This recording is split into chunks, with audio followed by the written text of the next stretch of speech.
안녕하세요. 서영주입니다. 오늘은 예수님을 만나 제자의 길로 들어선 베드로에 대한 이야기를 통해 오늘날 우리가 하나님과의 만남을 어떻게 이루어 나가야 할지를 묵상해 보도록 하겠습니다. 예수님께서는 세례 요한에게 세례를 받으신 후 성령의 이끄심을 통해 광야로 가셔서 40일 동안 마귀에게 시험을 받으셨죠. 유혹하는 마귀의 시험을 다 물리치신 후 예수님께서는 갈릴리로 돌아오셔서 성령의 능력으로 여러 회당에서 가르치시며 뭇사람들에게 칭송을 받으셨습니다. 그러다가 안식일을 맞아 예수님께서는 고향 나사렛의 회당에서 메시아에 관해 예언한 선지자 이사야가 주의 성령이 내게 임하셨으니 이는 가난한 자에게 복음을 전하게 하시려고 내게 기름을 부으시고 나를 보내사 포로된 자에게 자유를 눈먼 자에게 다시 보게 함을 전파하며 눌린 자를 자유롭게 하고 주의 은혜의 날을 전파하게 하려 하심이라고 하는 말씀을 인용하여 스스로 그리스도이심을 선포하셨죠. 그러나 마을 사람들은 어려서부터 한 인간으로서의 성장 과정을 쭉 보아온 예수님께서 스스로 그리스도라고 하시자 미쳤다거나 신성모독이라고 비난하면서 예수님을 동네 밖으로 쫓아내고 심지어 낭떠러지까지 끌고 가서 떨어뜨려 죽이려고도 했죠. 선지자가 고향에서는 환영을 받는 자가 없다고 하신 예수님 말씀처럼 이토록 심한 냉대를 받았지만 예수님께서는 그곳을 떠나 각지에서 귀신 들린 자들과 병든 자들을 살리시면서 그 소문들이 사방으로 퍼져나갔습니다. 예수님께서 이런 이적을 베푸시는 것은 능력을 가시하기 위함이 아니라 구원을 예표하는 것으로서 복음의 진리를 전파하시기 위함이었죠. 그러면서 예수님께서는 이러한 사역을 돕고 또 앞으로 다가올 십자가 죽으심과 부활에 대한 증인으로서의 역할을 담당할 제자들을 선택하시고 그들을 가르치셨죠. 이렇게 제자될 자들을 찾아다니시던 어느 날 예수님께서는 갈릴리 해변을 지나가시다가 바다에 그물을 던지고 있는 어부 시몬과 그 아우 안드레를 만나시게 되죠. 이 시몬이라는 사람이 훗날 반석이라는 의미의 베드로라는 이름으로 개명한 오늘의 주인공입니다. 예수님께서는 그들을 보시고 나를 따라오라. 내가 너희로 사람을 낚는 어부가 되게 하리라고 말씀하셨고 그 말씀을 들은 그들은 그물을 버려두고 예수님을 따르게 됐습니다.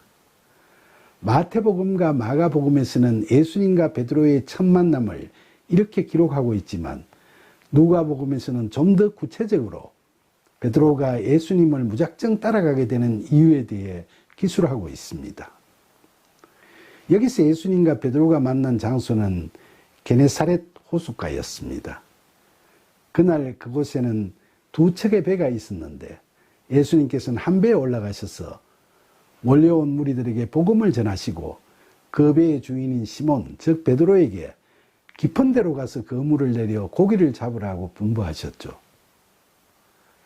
게네사렛 호수는 남북 20km, 동서 12km의 대형 호수로 갈릴리 바다라고도 불렸죠. 여기서 수십 년간 고기잡이를 해온 베드로는 백면서생인 예수님께서 물고기가 많이 나오는 것을 알려주겠다면서 깊은 데로 가자고 하시니까 속으로는 좀 우습기까지 했습니다. 그는 베테랑 어부인 자신이 늘 고기잡이를 해오던 해변에 익숙한 어장을 벗어나라는 식의 그 말씀이 어부로서의 경험에 비추어 볼 때 어리석다고 생각할 수밖에 없었던 거죠. 그러나 바로 직전에 예수님께서 배 위에서 사람들에게 하신 복음의 말씀은 자신들이 그전에 한 번도 들어보지 못한 새로운 가르침이었고 그 말씀에서 놀라운 힘을 느낄 수 있었죠.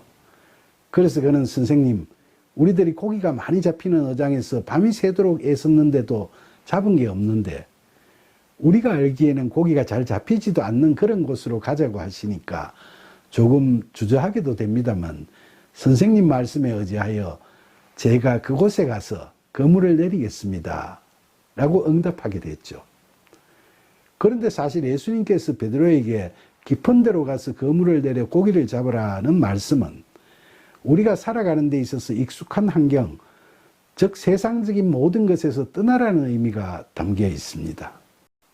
그러니까 그 말씀에 순종하며 나아가면 만선의 기쁨과 같은 구원의 은혜를 누리게 될 거니까 예수님을 따라 나서라는 의미가 이 말씀에 벌써 내포되어 있는 겁니다.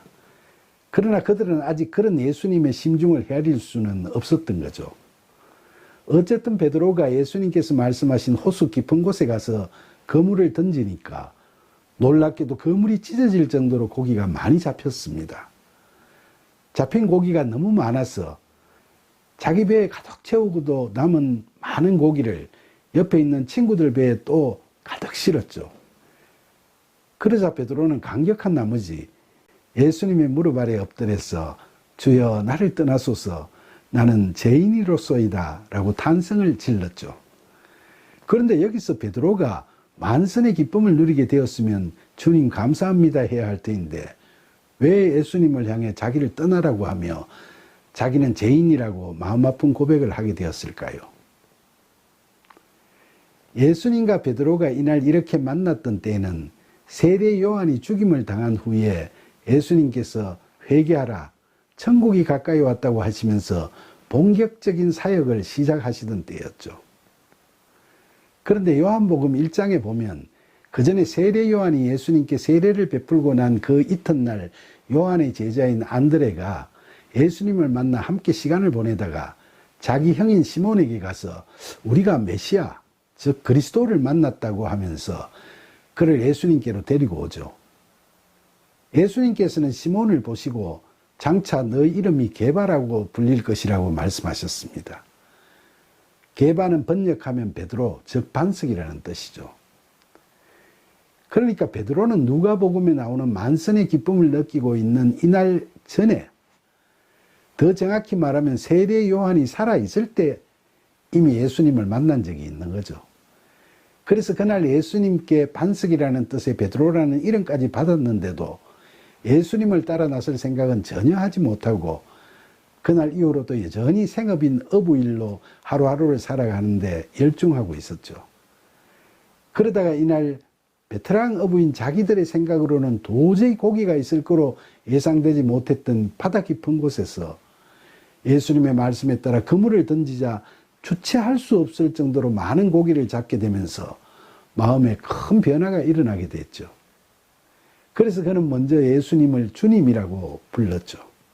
헬라어로 큐리오스라는 이 호칭은 선생님이나 랍비 정도가 아닌 하나님을 상징하는 신앙의 대상, 예배의 대상을 지칭하는 극존칭이죠.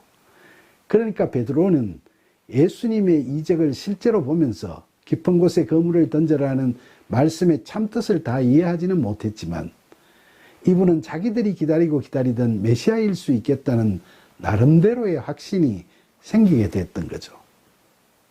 그리고 그런 분을 이미 그전에 만났음에도 불구하고 주님인 그분을 알아보지 못하고 자기 생업에 연연하면서 고기 잡는 어부의 기술을 뽐냈었던 게 부끄러웠고 그전에 만났을 때 이처럼 고귀하신 주님께서 자기 이름까지 새로 지어주시면서 관심을 보여주셨는데도 불구하고 그분이 어떤 분이신지 알아보지도 못하고 적극적으로 따라 나설 생각은 아예 못하면서 그저 무덤덤하게 대했던 자신이 죄스럽게 느껴지게 된 거죠. 그래서 주님 앞에서는 보잘것없는 죄인에 불과한 자신의 존재 가치에 대해 저절로 회개의 탄식이 흘러나오게 된 겁니다. 그래서 주님께 죄인인 자기 같은 사람에게는 이런 이적을 보여주지 마시고 차라리 떠나시라고 가슴 아픈 고백을 하는 거죠. 예수님의 이적을 보고 놀란 건 옆에 있던 친구들도 마찬가지였죠. 사람으로서는 도저히 할 수 없는 그런 신비한 이적 앞에 그들은 놀라움과 함께 경이로운 존재에 대한 두려운 마음까지도 가눌 수가 없었죠. 그때 예수님께서는 베드로에게 무서워하지 말라. 이후로는 너가 사람을 취하리라. 너희는 나를 따르라고 말씀하셨고 그 말씀에 베드로를 위시해서 안드레, 야고보, 요한이 가족과 배를 다 버려두고 예수님을 따라 나서게 됐던 거죠. 사랑하는 여러분, 예수님께서는 베드로를 이렇게 제자로 부르셨듯이 요한계시록 3장 20절에서 볼지어다 내가 문 밖에 서서 두드리노니 누구든지 내 음성을 듣고 문을 열면 내가 그에게로 들어가 그와 더불어 먹고 그는 나와 더불어 먹으리라고 하시면서 우리를 부르시고 계십니다. 성경을 묵상하거나 설교를 들을 때나 또는 살아가면서 특별한 일을 겪을 때 우리의 영성으로 예수 그리스도께서 우리를 부르시는 이와 같은 음성을 듣게 되면 우리도 그 옛날 베드로가 그랬듯이 그동안 주인 삼아 오던 것들을 과감하게 다 내려놓고 오직 말씀에 순종하여 성령이 이끄시는 대로 하나님 앞으로 나아가야 합니다.